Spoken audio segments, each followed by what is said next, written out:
Firstly, thank you very much to everyone who is joining on this rainy Tuesday in January. Hopefully, we're going to brighten up your evening a little bit. And I'm really excited to introduce Sarah Jane Perry, who I actually met at a Women in Sports dinner. And they were most of the most successful female athletes in a room. And they were all telling their stories about their leadership mentality, their kind of winning mentality, the athlete's mentality and mindset. And it was really inspiring. And I was lucky enough to sit next to Sarah. And I was really inspired by her story and was delighted that she agreed to speak tonight. So just before we kick off, a couple of housekeepings. Who is Scan? What are we about? We are essentially, the world's now largest platform for medical diagnostics. If you want a scan or a blood test, you can come to our platform and book online.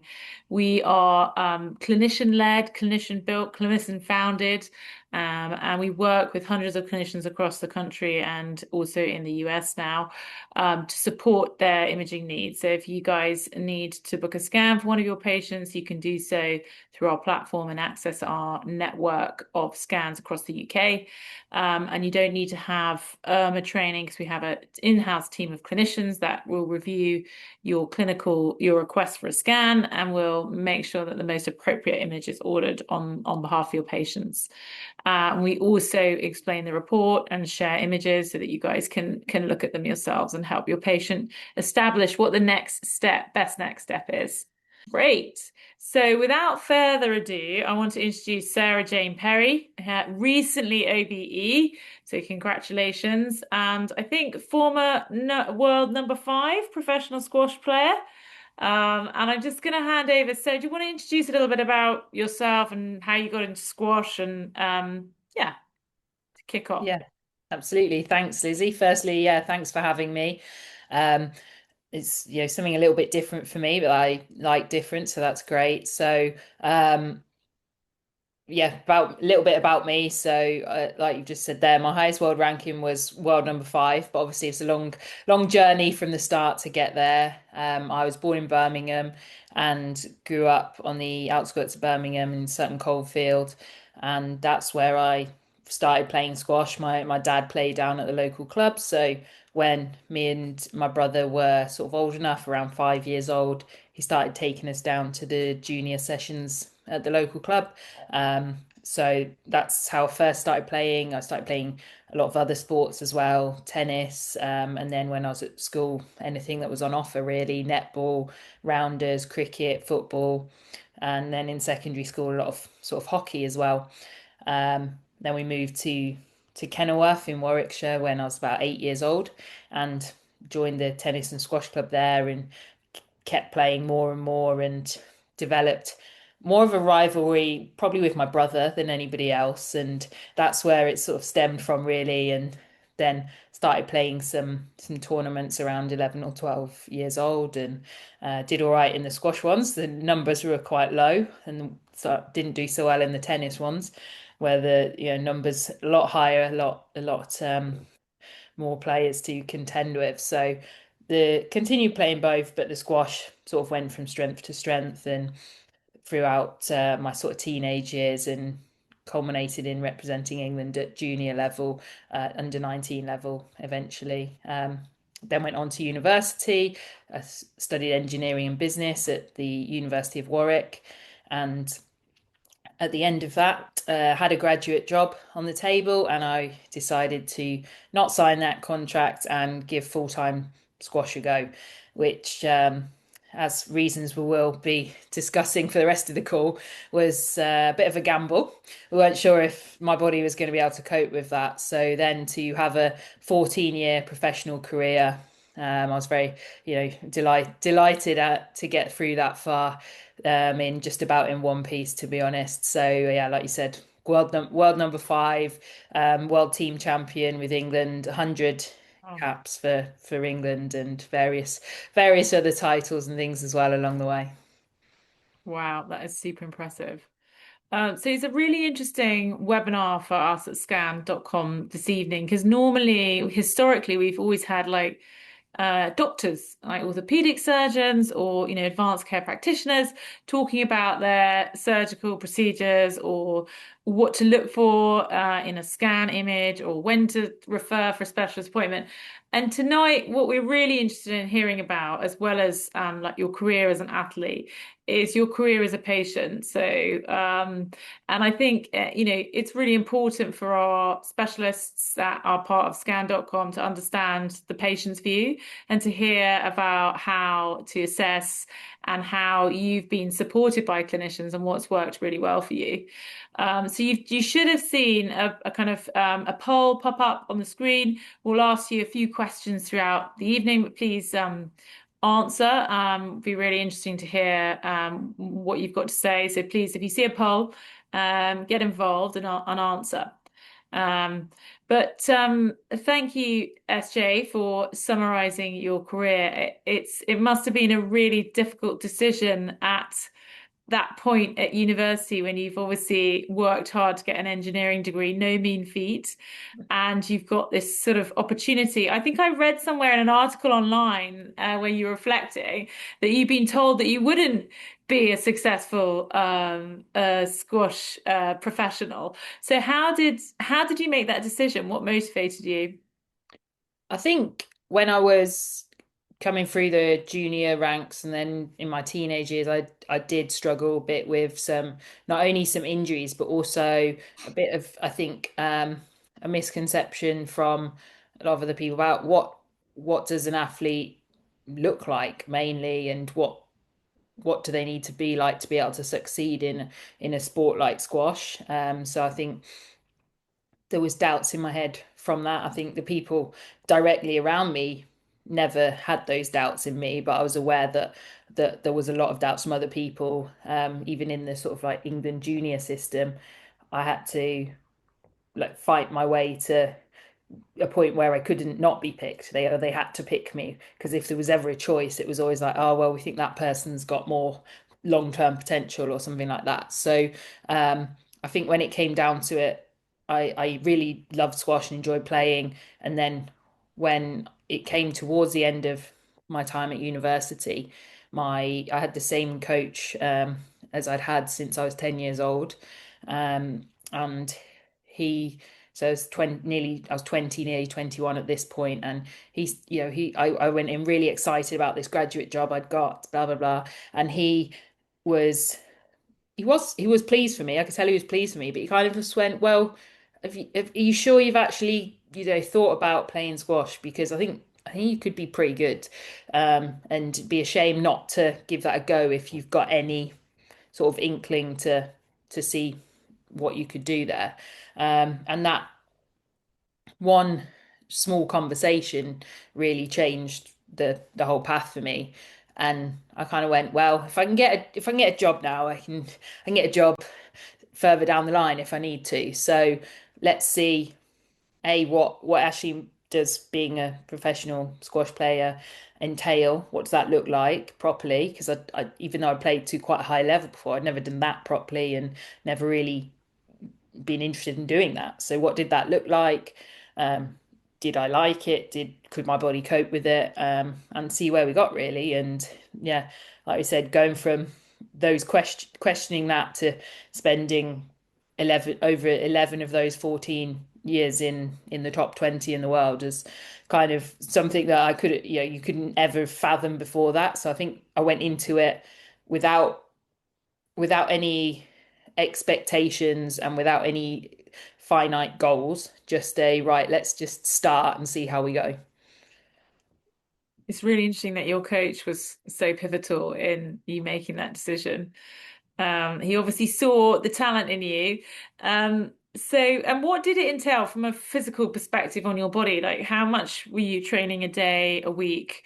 And what was roughly like the kind of makeup of that week in terms of, actually playing squash versus off-court training?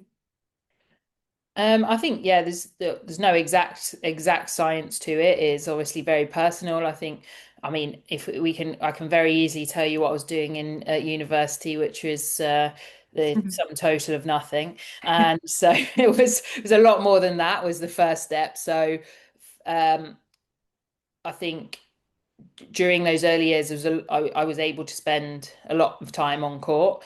Um, Apart from a couple of small things that sort of hampered that sort of body and injury wise, but a lot of time actually spent hitting balls during sessions. So whether that was doing sessions with my coach, doing practice drills with another player, or doing just what we call solo practice, just purely hitting the ball up and down that wall to yourself and practicing accuracy, angles, all those sort of things. So, I mean, it varied throughout my career, but at the start there, I probably had to commit to some structure, but that structure probably was doing a couple of strength sessions a week, a couple, at least two, if not three, off feet cardio sessions, which were a lot of squash players don't do them all off feet, but for me, they've always been off feet because of um, my history with my knees. So that's always been off feet to sort of So does that safety. mean, what does that mean? Does that mean on a bike or in a water or? Yes, so mostly on a bike,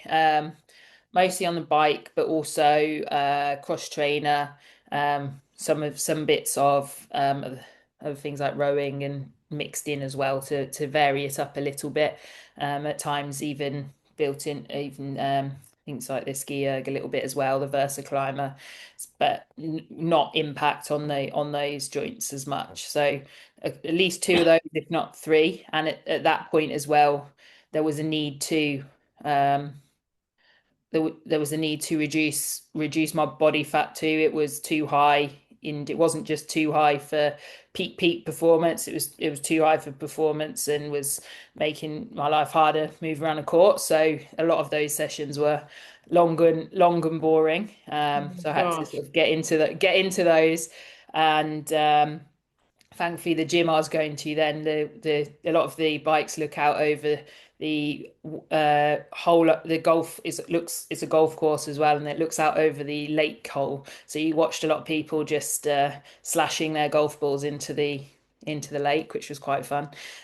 Took your kept, mind off it. kept me entertained a little bit anyway. And then the on court varied as well, so that could be, I mean, I'm probably 8 to 10 on court sessions a week. And then I think once I'd got that in, then we started building extra little bolt-ons on, whether that was glute circuits, core circuits, little cardio, high intensity hits, just like 10, 15 minutes on the end. So we could start building up that capacity. But a lot of it to start with was getting comfortable and confident in the gym. Yeah. I liked playing squash. I didn't like the gym. I still don't like the gym. Yeah. It's a tricky place, the gym, I think. But at least you had your golf balls to keep you occupied. What and how many hours a day was that, just so that we can get a sense of like what your body was kind of going through?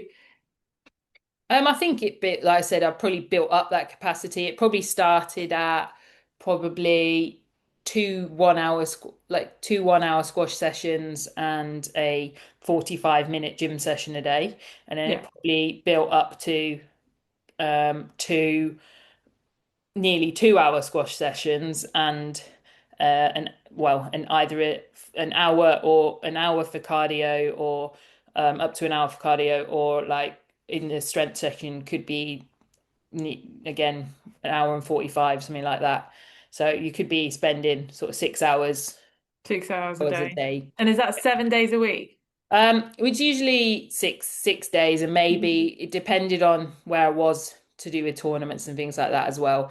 But yeah, later on in my career, it definitely went down a bit from had to reduce it. But at that start, yeah, it was probably at least 5.5, if not 6 days a week for that. Yeah, so it's an incredible amount of exercise. And so obviously you're putting your body through a load of stress. You've had to build up from having fun at uni to where you got to. And you've already mentioned there was some injuries along the way. Can you outline like what your injury story and what were the biggest challenges that you faced in terms of injury and how it affected your career and your performance overall? Yeah, so I guess to start with was probably like I mentioned before, my the knee issues that I had from sort of a young teenage age, probably around 14, 13, 14. I got developed quite bad patella tendinopathy, particularly in my right knee. I'm right-handed, lunge onto that right leg at 80, if not 90% of the time, playing squash. So that high impact and high load without enough strength sort of put a lot of shear forces through that. So that was very painful, to be honest. And once it got warm and I was actually on court, it wasn't too bad. But in between, I was in quite a lot of pain, and um, I remember going to one England junior camp, and they nearly didn't take me to the World Juniors because I didn't get the level they wanted me to on the bleep test. But it was honestly the most excruciatingly painful thing to go and turn at each end with this leg, and that was my strong leg. So I had this like dilemma of, I think in hindsight they realized I wasn't putting it on, but they I think they thought I was at the time. But weirdly, just doing shuttles back and forth isn't actually super relevant to squash. Uh, What's the bleep test? it's like a shuttle run test where you have to keep Okay. up with the beeps get closer and closer together, and you have to keep up with it. So I think it's 20 meters, but you have to do literally a turn every 20 meters. So when you've got tendinopathy in your knee, that's Penelope. quite painful. So that was like, I guess, that's the start, the starting point, but that continued probably only like really cleared up probably around the age of 25. So a good sort of 10-year stint with that. Wow. And then, How did it clear up after all uh, that time? well, a lot of hip and glute control work, I think. So for a long time we focused on sort of quads and quad strength and that, but actually it sort of eventually we worked out it was actually coming from a lack of glute and hip control.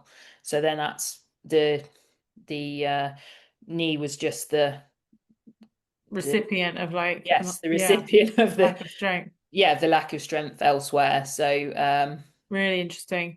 probably also, yeah, so just that and then a lack of the sort of core control as well. I did have, so I had a small surgery on my knee when I was at university when I was 19. So, um, On the patella tendinopathy or yeah, yes. So I had some bits of frayed cartilage as well in that knee. So had it cleaned up, and there was also a small bone spur that was removed, which was apparently rubbing onto the tendon as well, which won't have been causing anything but lots of discomfort. So that was when I was 19, and it did improve a lot after that, but then it only finally went away actually with the improved control elsewhere. So yeah, it's something I had to deal with for a long time. So hence why the cardio and things was off feet, very well, low impact. And a lot of we had to monitor which exercises sort of did in the gym as well, because some of them just irritated it a bit more than others. Um, and then after a couple of other little niggles in that knee where just tweaks of tendons, tweaks of ligaments, sorry, not tears or anything like that, but it would get inflamed. So then I ended up with a Baker's cyst on the back of both knees, actually, but mainly on that right one, and it got quite irritated. So again, did you have to play through this injury or did you actually end up taking time off? so apart from after the surgery, then I didn't actually take much time off for it. It was more about load management, inflammation control, and um, managing what exercises I did in the gym. So very much, I guess, a trial and error of, right, well, let's try this. Does that flare it up? Okay, no, it doesn't. Right, that one's a sort of, so That's a keeper. Yeah. yeah. So we had these exercises that we knew were um, kind of safe for it and got the work through and the desired outcome that we wanted as well. So I think that was sort of the main one that lasted for that big period of time. Um, then once I'd upped that load after I finished university and started training full time, I developed some plantar fasciitis quite quickly. So I guess the Both other legs or just in my left foot actually. So when you're a squash player, although I was lunging mostly onto my strong leg, my right leg, then you're pushing off the left leg a lot onto that right leg. So the left foot was taking a lot of that force of that, well, in a pushing off in a stretch position.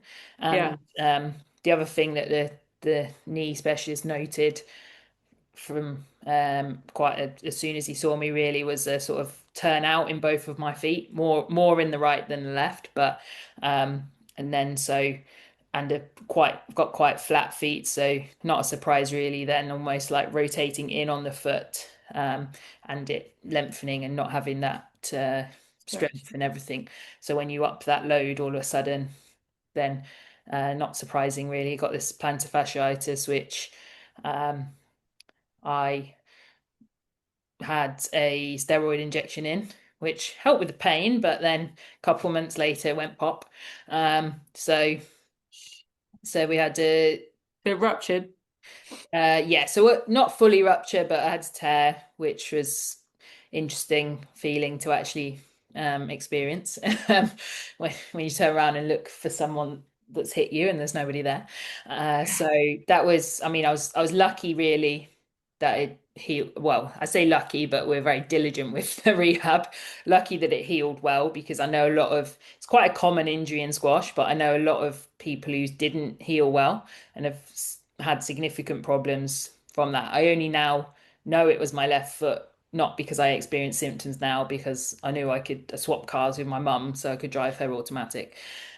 What during that rehab time when I had a boot and stuff on. So um, I guess that was quite quick to happen after I upped that load. Mm. So during that process of trying to increase everything, I've then got this injury, and then you have to try and work on that as well. So that we overcame that, and I had some orthotics, but I went to see someone different about my orthotics. I did go and see someone originally down in London who didn't understand squash particularly and put leather on the top of the insoles that were given to me. And I've Leather, did you say? leather on the top because they said, well, squash is a linear sport, so that'll be fine. Like, and I was going, I don't think so.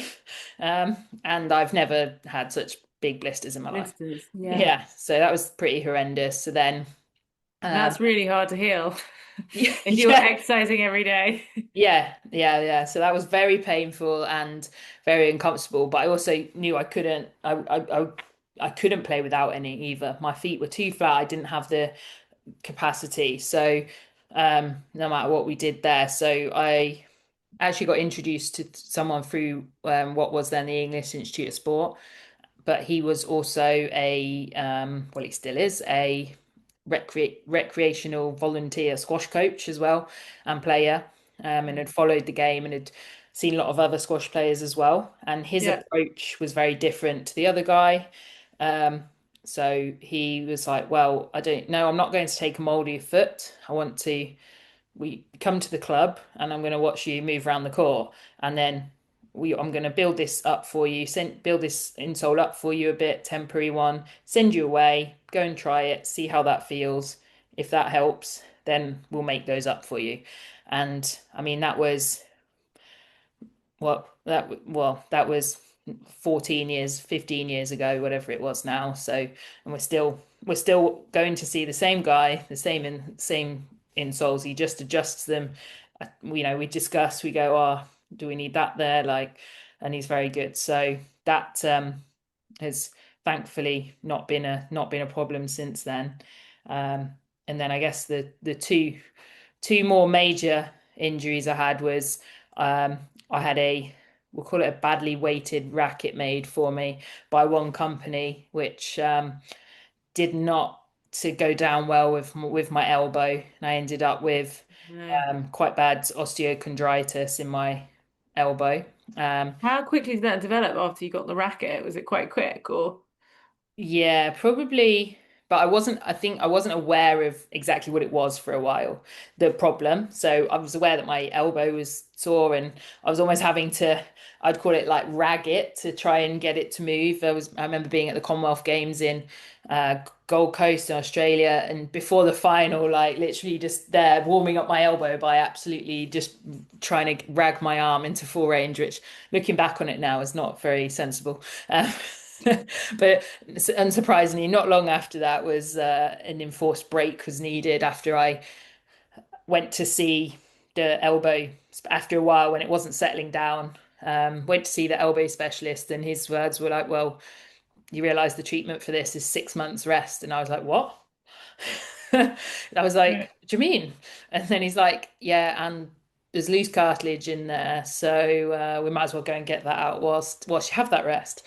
And thankfully, actually, he did another scan that day because the scan I'd had before was a couple of months before, or at least a month before, and he said actually it's improved a bit. So I managed to get him down from 6 months to 3 months, but I still had the surgery. So still had the surgery to clean it all up and smooth it all out, and but he did actually put a stitch in the capsule to tighten it to try and avoid that going Okay. into that extension range too far to get the where the bone was basically bruising the other bone. So then not only when I came back, I've then got to come back from a strength deficit that of not hitting a ball for 3 months. I then got to actually completely change my backhand because I can't straighten my arm anymore. And How much can it, what's your, um, how much can you straighten it? Oh my gosh. Okay. yeah, and it only goes this far this way as well now. Oh, So, wow. so the last 5 years of my From the career, stitch, basically. yeah, so it's not a hard stop, but we worked a lot, including with like the boxing physios and things like that, on trying to get that extension back. But every time we nudged it into a little bit further, I ended up with synovitis, and then it was massive inflammation, and we're back to steps again. So it was a case of, well, can we work around this? Make can we make it functional enough that I can do it? So I basically changed my backhand instead, and had to completely change my technique, which probably took 6 months. So for 6 months after I came back, my backhand was abysmal, is quite generous, really. So I guess My backhand's always been abysmal, so and it was my pride and joy before that. So, that was quite tough. But that's really tough. yeah, so I think that was a tough injury because I think to start with, I was like, well, I have inflammation in my knees all the time. So yeah, it's a bit of inflammation. Okay. Uh, and actually, I didn't quite realize the severity of it until I actually went to see the elbow, till the Specialist. elbow surgeon. And what made you link it to the racket? At what point did you realize it was related to the racket? Um, Quite sort of quickly, really, because I mean, it was quite clear from the timeline of the change of racket um, The injury. yeah, of Yeah. the injury, and so in being quite, I think just I'd had a couple of just bits of little bits of tendonitis in my shoulder, and just bits of that had gotten that had appeared after changing rackets. So I was very aware of this importance of changing rackets at the right time and weaning it in rather than just going, right, I'm going to go and hit 1,000 balls with this new racket.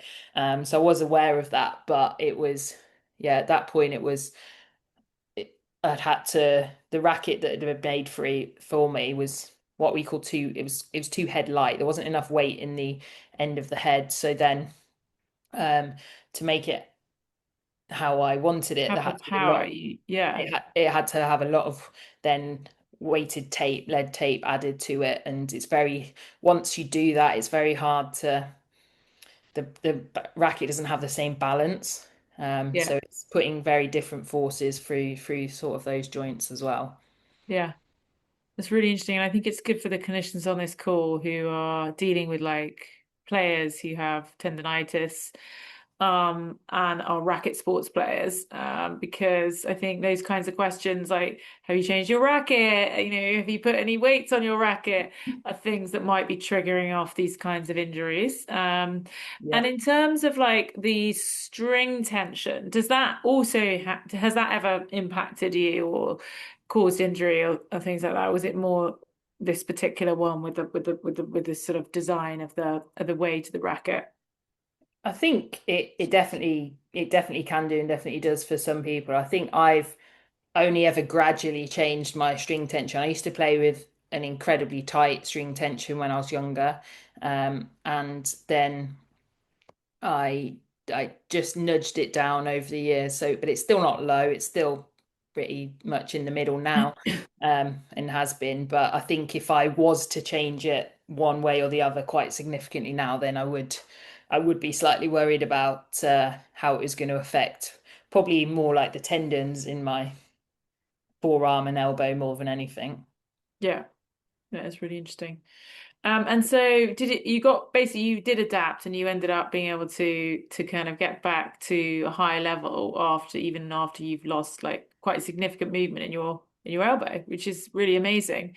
I guess another one for for the people on this call dealing with athletes or, recreational players. I think that's really, really inspiring that you can still hit, even throughout, well, post surgery, you can with sort of kind of deformity or whatever you want to call it, you can still get back to where you were.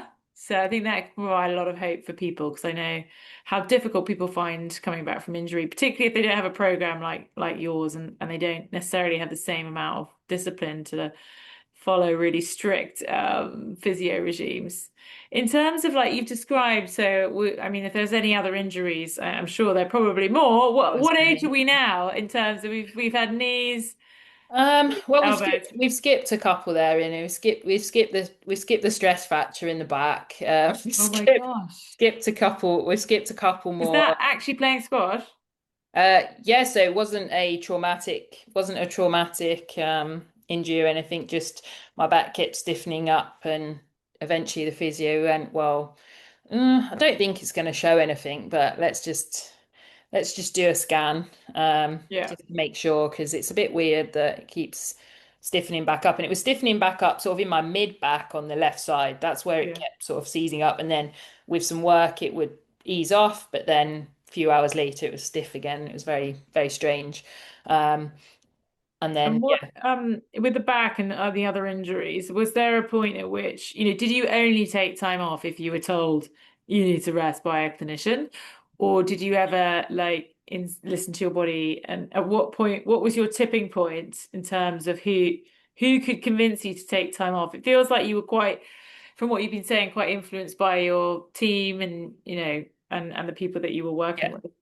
I think the depended who it was that said it to me. If it was one of the team that I really trusted, then I definitely did listen to them. I mean, yeah, the England squash physio at that time, she rang me straight away and when that scan came back and said, right, you need to stop what you're doing and just you need to basically lie in bed for the next month. Apart from going to physio, and that needs time to rest, and then we'll work from there. So, and I very much sort of did listen to that. But I think because of the tendonitis from an quite a young age, there was no big period of time where I ever played completely without any pain or any pain in recovery or anything like that. So it was just an accepted thing for me that if I wanted to play squash, I had to play in pain. So actually, my pain tolerance quite was high, and um, my ability to just go and just block that out to be able to play. A bit of adrenaline does wonders. Yeah, And so it was very much pretty much unless I was told not to play. clearly, right, no, don't, right, until you can do this, then no, we need to not, you can't hit a ball. Or it was like, I remember even asking with the elbow to the doctor, going, if I do hit with this, am I likely to do any more damage or not? um You're like, if I keep going in yeah, pain, can I yeah, get away with it, basically? yeah, if I'm going to do damage, if they say yes, if you carry on, then you could well do more damage, then I'll go, okay. That was when you were really Yeah. like, okay, I'm gonna rest. It's really interesting. And obviously, I don't fully understand like what like, clinical team or team that you had Mhm. around you um at your level. And did you have a clinical team? Did you get to choose them? It sounds like you saw a few specialists before you landed on people that you kept with you. Can you just describe like who you had around you and how Mhm. you built trust and selected the clinicians that you worked with? And by clinician, I mean the broader sense, the scan.com sense, which is, the osteopaths, the physios, the massage therapists, everybody that was kind of contributing to to your performance. So I think it started one way and it's ended up a very different way by the end. So it started very much once I started playing, even though I wasn't on funding to start with, I got some support. So then it's like, right, here's the strength and conditioning coach that's going to be coming down to Birmingham. You can go to those sessions. You can access the physio and the sports doctor at the Birmingham English Institute of Sport. Okay, great. So even when I was at school and I was on TAS, I got to talented athlete scholarship scheme. I got to access an S&C guy at Birmingham University, and I got to see the physios I could access through that. So it Yeah, was very much for the most part, it was very much a this is who you can see, and I yeah. go, okay, great. Um, They were chosen for you, essentially. yeah, Yeah, yeah, they were chosen for me. Apart from, I'd say, the the chiropractor who was in my local town, who I've been seeing, and I still see now. I trust him a lot. So since I was probably about 15, I've been seeing Pete, and he's probably not on the call. I believe he's at the WWE in Saudi at the moment, helping them. But he's so I for me there was no reason to change that, because he's local. I could access him there, and I trust him, and continue to. So he's probably been the only constant, to be fair. And then as my career went on, the the support team then in England squash changed. So the I became a lot more heavily reliant on the S&C coach changed, and then I built up a really good rapport with the new one, and I spent a lot of time with him.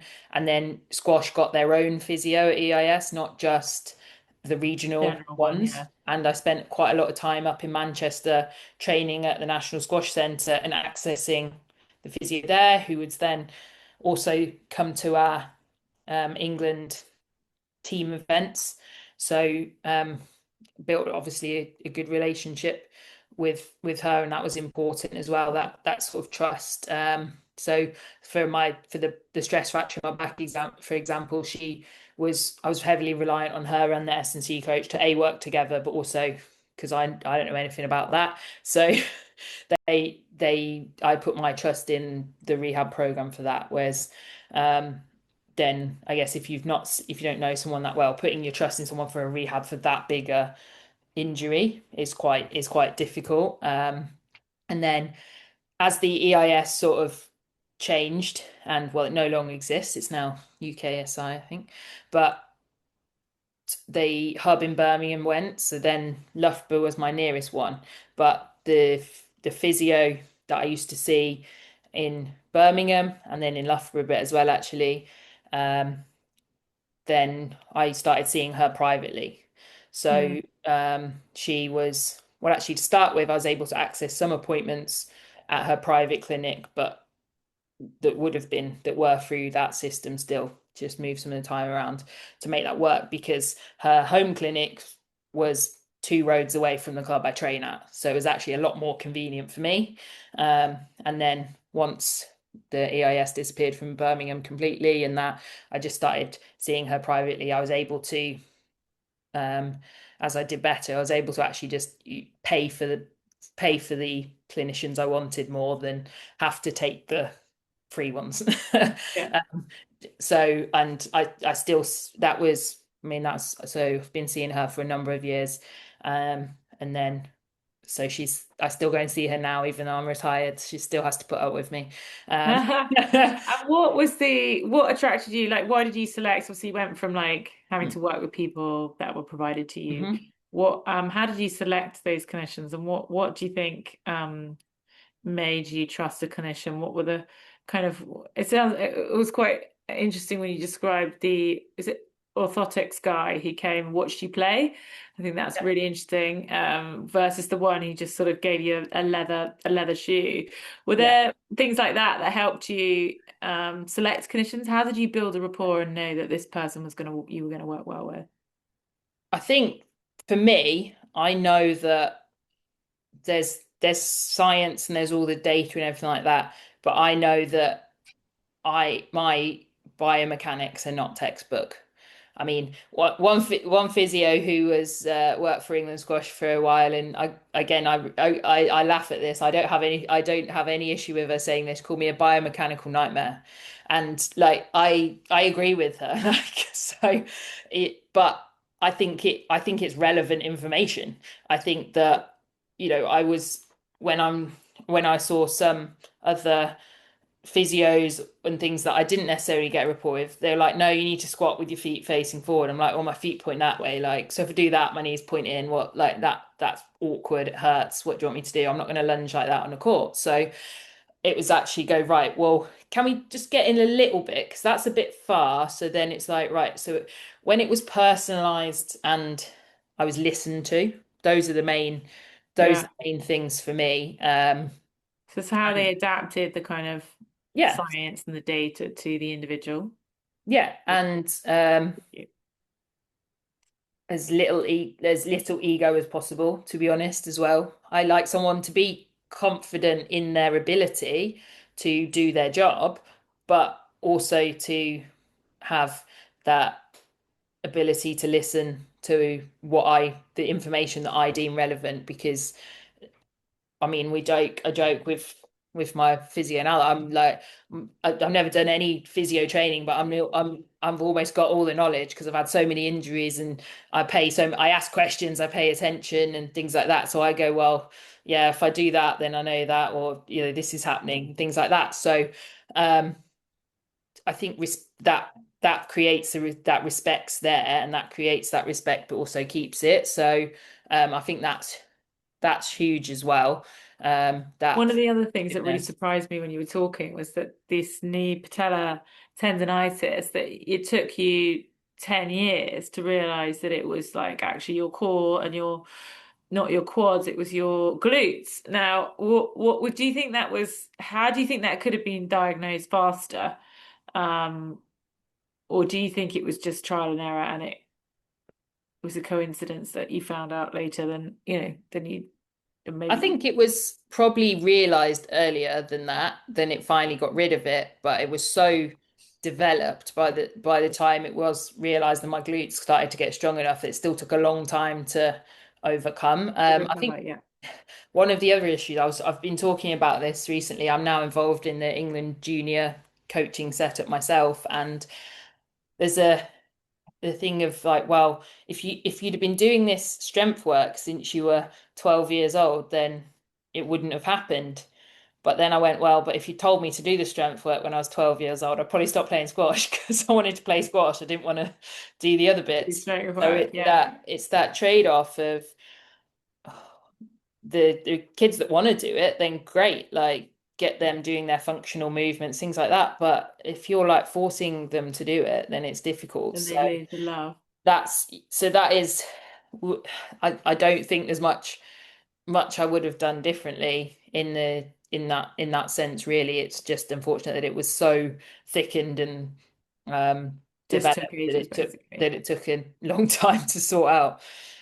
It brings us on to a nice topic of early diagnosis. So one of the things, part of our mantra at scan.com is getting people fast access to Hmm. diagnostics and making sure that people get a diagnosis or the reassurance that they need quickly.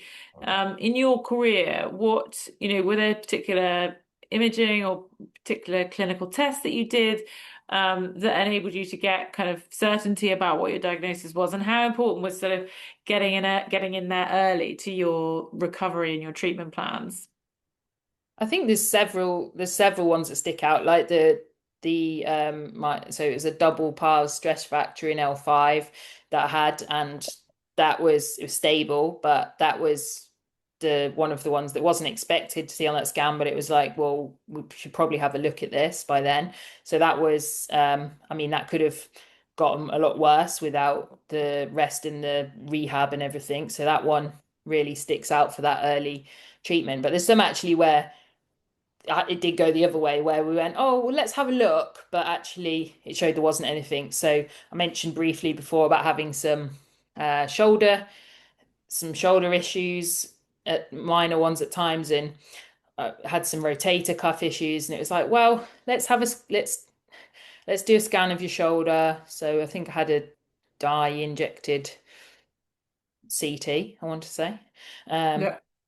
and they were extremely surprised that I had no tear in my labrum whatsoever, which they've said for a racket sports player at 20, I think I was about 26 years old at that point, 25, 26, having played for 20 years was quite, they were like, well, there will be one, but we'll just see how bad it is and how many. But actually there wasn't any. So then it was like, okay, well, we can rule that out, because and it was very helpful to rule that out, and just be able to crack on with the strength rehab and just go, it's probably just a strength imbalance from um, pulling muscles pulling forward. We need to just keep really focusing on the back and that rotator cuff control, and it went away. So that was was again, very, very, very helpful.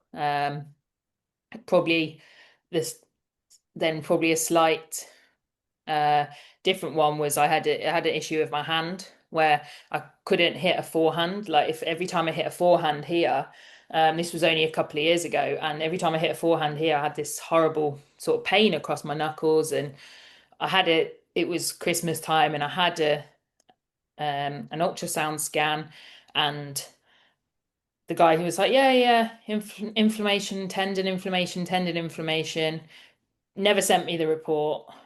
And then it it wasn't clearing up. It wasn't getting any better or anything. And then I went to see. I was playing tournaments in the US, so I went a little bit early and saw a doctor that I really trust, sports doctor that I really trust there, who's also a doctor of I think chiropractor and osteopath. Mm, Also used to be an multifunctional. Olympic decathlete as well, but very incredible. I think works in New Jersey at a complex where you get like Novak Djokovic goes when the US Open's on and things. So, but he's extremely good, and I trust him pretty much, very well. And I even when I just spoke to him on the phone, I'm like, right, we booked in for me to go and see him, but even just telling him how it was, he's like, well, it's not your tendon, it's the retinaculum, it's not the tendon. And I was like, what's that? And so I'd had this scan, but I'd had this vague, vague diagnosis out of my normal channels because it was Christmas time, and it was, oh well, this person will do you a favor, he'll see you then. Yeah. And no report, just yeah, yeah, tendon, it'll settle down. And but going to see um the doctor in the US, he said, right, well, yeah, it is a little bit, that is a bit inflamed, but it will settle down. And you you can hit with it, give it a little bit of support in this way, but you're actually all right to go and hit. But that certainty in, well, I trusted him, so I trusted what he said, but that certainty in knowing what it was, rather than just a vague, yeah, yeah, go on, off you go, like, Not it really knowing has what was made a wrong. Yeah. made a huge difference. So, and he did that without the imaging because he's so incredibly experienced. But the so that's without with a vague level of information from imaging, actually was almost, it was, well, it was a bit negative really. And what, like, in those situations where you've got like sort of immediate playing, you might be playing or you might be in between matches, were there any like quick fixes, like, I don't know, taping or things that you could do that you would sort of advise some of the clinicians on this call to try out if they've got players or if they've got athletes coming to them with injuries? I mean, I played with tape on my with various types of tape on my knee for a long time. How much of it was just confidence and how much of it actually was doing anything, I don't know, but it did, in at least to me, seem to offload a bit. And then after my elbow surgery, I can't even remember why I started when I tried it, but compression helped, and I still play with a compression sleeve on till now. I tried to take it off a few summers ago for off-season training, tweaked a ligament in my elbow, which I've never had any issue with, and then went, nope, get that thing back on. So I have 30 of them, and Oh my gosh. they were on sale, so I bought them all, and because I wear one every time I play, and they get sweaty, so they got to go in the wash like everything else. Yeah. And they get wear and tear. And obviously they're on sale. Why not get loads of them? Yeah, So exactly. there's basically, kind of lots of tape, just trying out different things at work, basically. And in terms of like being ready to go back after injury, what are your kind of non-negotiables? How did you know that you were ready? Was it imaging led, clinician led, or was it you listening to your body or doing specific tests that helped you assess whether you felt you could go back? The majority of the time it was I how I felt. If I was confident and my team were confident that that was the appropriate way to do it. So something like my excuse me, something like the osteochondritis needed to be settled down before Yeah, before anything else. Whereas even the stress fracture in my back, I was actually in a way lucky that one of the England rugby girls who also went to the physio in Birmingham had had a similar injury about 6 to 9 months previous, and they'd gone on imaging and to see if it was here, and she was fine, but the imaging was still showing that showing it as hot, and they were going, well, oh, it's still hot, you can't do anything yet. They braced her up, they did everything to offload it, and they went, that, and it just stayed hot, and they were going, well, it's fine, why? And then they went, oh, well, actually, let's just go on the symptoms. So I was actually in a way lucky that she went through that, so I didn't have to. So I didn't get braced. I They didn't go purely on the scan, they went on my symptoms. And there were certain things I had to be able to the control um, and then building up that control into the squash specifics movements, and then starting in squash, we usually start. I remember like how excited I was to be able to hit the ball for 5 minutes to start with. But I had to know where the person was feeding it, because we didn't want that um unexpected twisting to come in. We wanted no, that, like, right, I know where the ball's going, it's nice and controlled. So um yeah, that's that sort of next step. Then we go to maybe either somebody feeding the ball for you or doing some drills and things like that, and then building into more random, um, more time exposure, and then onto sort of practice match play. Because then, even as you know, in every sport, practice match play is still a level down from what you do when you're fueled with adrenaline and some of those completely. extra jerky movements, the things. How can you actually, you don't know those until you actually do that. But if you do all those other steps first, you can be pretty confident. Then you can sort of lunge back into that. And I had the first tournament back from after that stress fracture. I played great. I was absolutely, the adrenaline was probably through the roof, because I was just absolutely buzzing to be back playing. But it was also good, and like I was moving well as well. It wasn't just out of just adrenaline. I was fine afterwards. There was no Amazing. backwards steps. Amazing. So we've got only, I just realised the time actually. We've only got a couple of minutes left. So I just wanted to open the floor to anybody that's got a question. And whilst we get some questions in, I wanted to ask one final sort of wrap up question. If you're advising the clinicians on this call who are treating squash players, with injuries, or what would be your advice to them? What's the best bit of advice you think you can give them, and to help them with their patients and readying them for playing squash? I think like asking them questions about things because I think we don't expect them to know everything. We don't Mhm. expect them to know like what squash is, like exactly what movements you do in squash, what movement does that. I mean, I went to see I had to went to see a different foot doctor with when I had a neuroma a few years ago, and he tried to tell me to go and see his mate who made orthotics and give me a carbon fiber orthotic. So, and I was like, I was like, I do not need something that solid in my shoe, thank you. I think I'll stick with what I've got. But um, I think that, but it was that assumption that I didn't like as well. That it was like, well, it basically told me he didn't know anything about squash, but then was telling me exactly what I needed, and that's Just like red flag central to me. Um, yeah, and so I think asking them as much information as you can about, and there's also, well, if someone plays recreational squash, they might not be doing the same movements that I was doing either. So they'd no, be like, well, I'm jumping here and I'm leaning backwards, and you're going, okay, well, no wonder your neck's like hurting or whatever. yeah, So things like that. Have you changed anything? Like, yeah, have you changed your racket?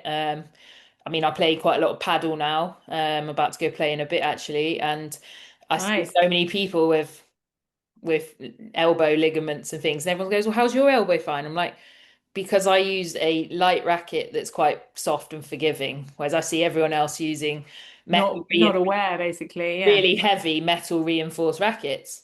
And I'm going, well, I wouldn't play with that. Like my elbow would hurt playing with that. So I'm not surprised.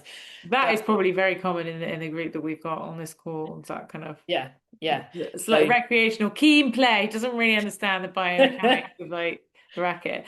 Right, I think we've got a couple of we only probably yeah. got time for one, so you'll have to answer it pretty quick. But I think this is probably the shortest one. Out of interest, can you remember how quickly your plantar fascia tear came on post steroid injection? Um, if I can remember correctly, I think it was about 2 to 3 months. Interesting.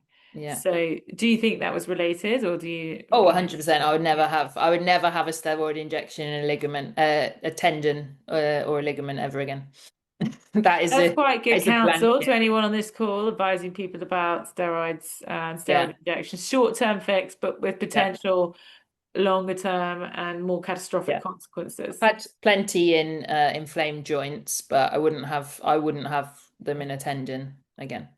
Yeah. Really interesting.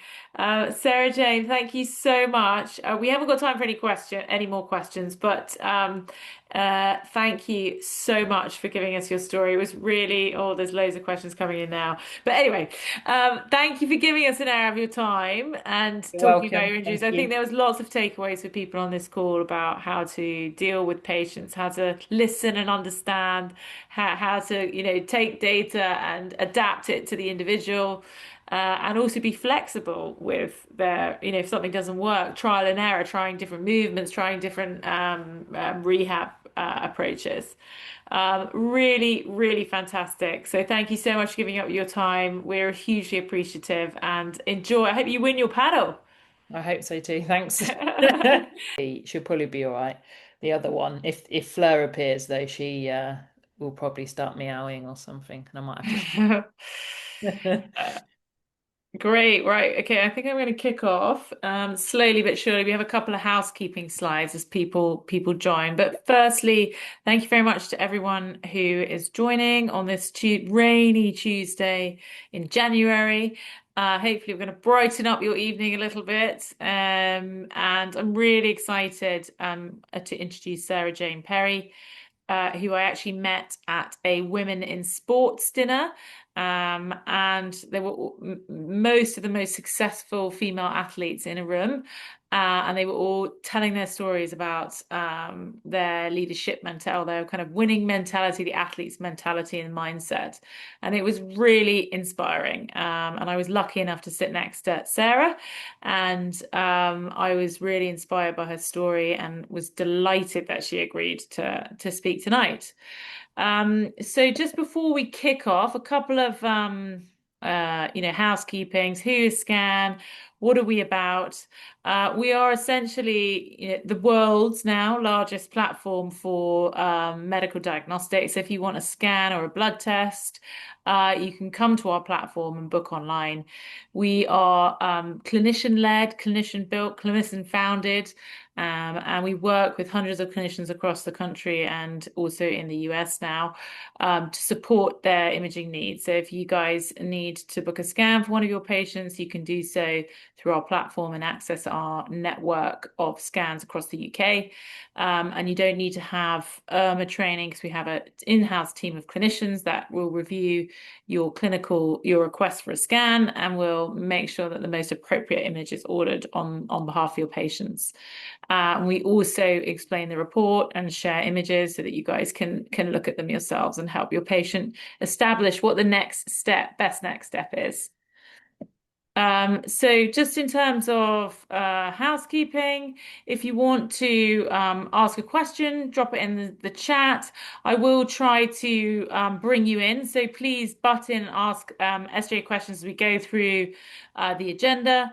And we will be sharing a certificate afterwards of your attendance. And the session will be recorded and shared as well.